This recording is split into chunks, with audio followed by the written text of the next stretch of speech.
Well, we're here with Queen's receiver Scott Valberg.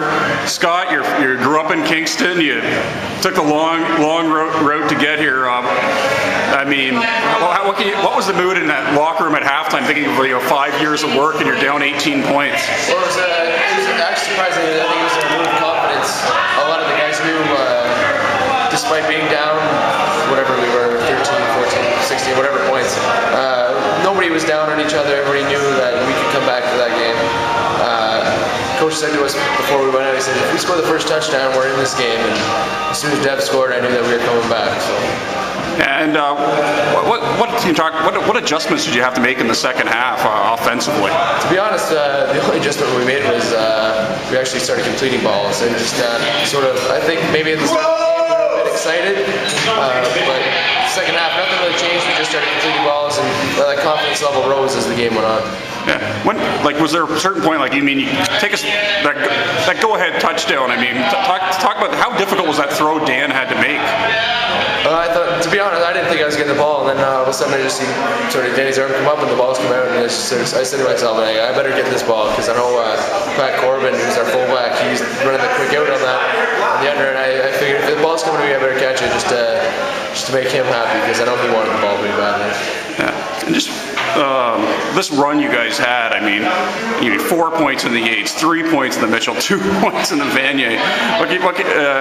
Just what's your take on these cardiac Gales? I think we're just trying to increase the entertainment level for the CIS, just trying to sell it as an entertaining sport. But no, it shows the character of our team, the fact that nobody gets down on each other. We're hard working right to the end. So. Our parents definitely don't appreciate all the close games, but.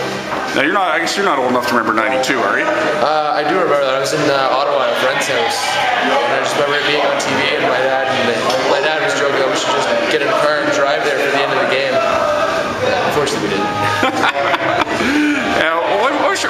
What's like your first memory of being a Queens fan as a kid?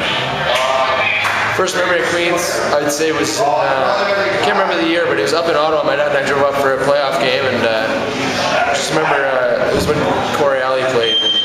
1995. 95, and he returned a field goal for a touchdown, and then he get called back. And I just remember just all the Queens fans that were in the crowd and how they kept supporting the team regardless. It was a close game, and that was my first thing I remembered as watching Queens games, and obviously I've been going ever since. So it stuck, from, I guess you would have been about, 8 years old or so at the time, eh?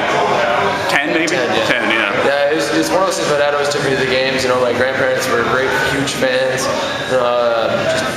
I always followed the Gales. I especially followed them a lot before when I was in high school, just when Dennison was around and those guys. But it's really an honor just to be part of this elite group. And just to be a Golden Gael in general is an honor for me. Okay, when you get home, who's going to be the first phone call? I'm actually when I get to the dressing room, eventually I'll call my buddies back in Kingston just to see how they're doing, make sure they're still alive, and we got back to Kingston. My whole family actually made it to the game. I'm not sure who the first person I'll call is, but I'll probably call my friends back in Ohio who had to watch the game. But I don't know. To be honest, it'll probably be somebody who calls me first.